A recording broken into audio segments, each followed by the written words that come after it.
for grades in secondary schools. So you have that for your reference. Is there any other questions before we move on? Trustee Pike? Thank you. Through you to, I'm assuming, Superintendent Karczynski. Do we have any idea what the number might be, rough number, that this would affect currently?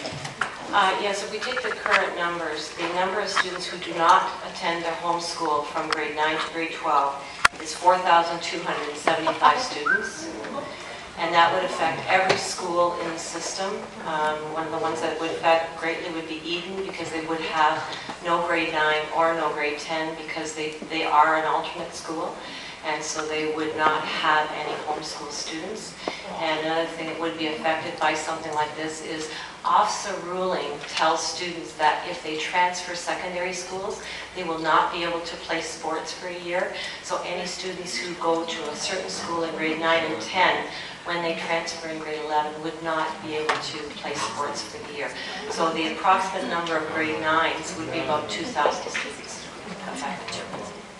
Thank you, Superintendent. Trustee Ging? Thank you, Chairman.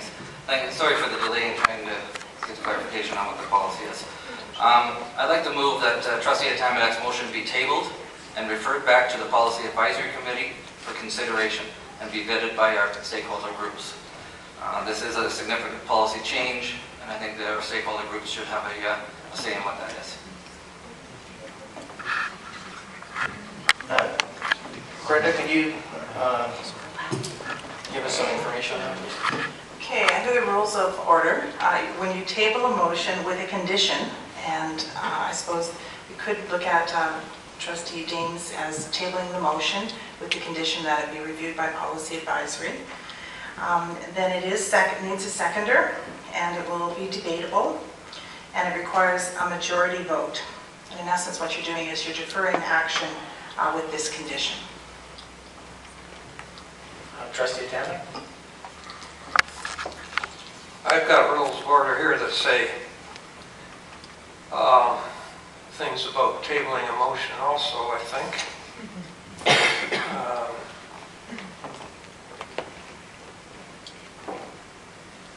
It says you may not interrupt. And I would think that implies you can interrupt the presentation of this motion because I haven't finished debate. And so you don't have the summary of what I have to say to consider, and he's tabling before that's taken into consideration.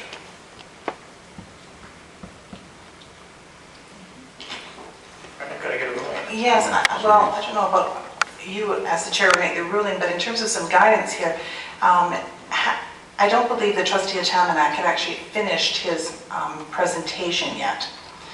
If maybe our secretary could confirm that of the board. Secretary, I'm sorry, I meant our minute taker, could confirm that. Then I think that he is correct in the sense that the timing of the tabling of the motion right now would not be dealt with. Thank you, Brett. Trustee Dan? The chair did recognize me. That meant that he did not recognize the speaker of the motion. So the speaker must have been finished if I was recognized. No, I don't think so. Yeah, I will allow further debate on this item. Is there anyone else who would like to comment before I ask? If not, then I'll go back to Trustee Atamanky for the summarization. Trustee Atamanky?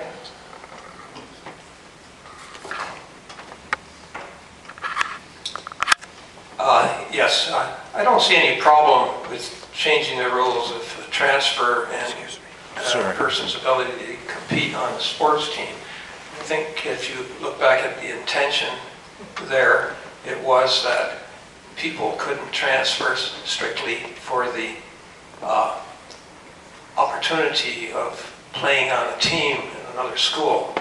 And I remember when that sort of thing was debated years ago when I was a teacher.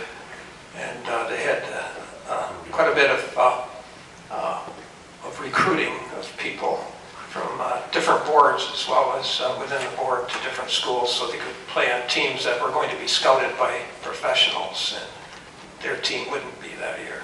So generally, students in grade 9 and 10 take the same academic courses in all of our high schools, with few variations as are taken into account in this motion.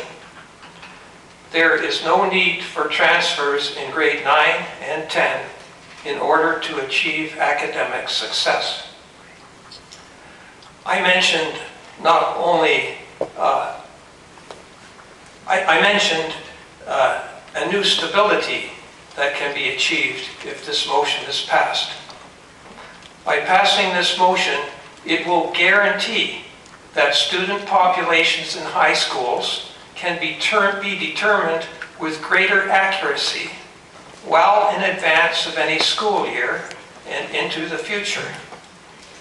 That will assist with scheduling classes and teachers, assigning staff to schools, arranging and scheduling bus routes, and budgeting expenses, all more efficiently and effectively.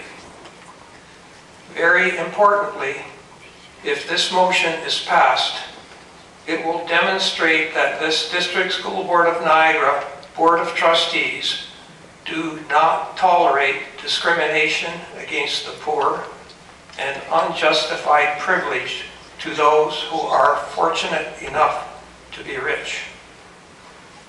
Passing this motion is the right thing to do. Thank you.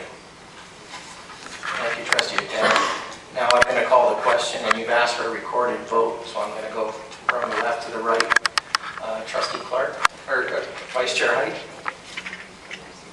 Opposed? Trustee Clark? Opposed? Trustee Campbell? Opposed? Trustee Ging? Opposed? Trustee Love?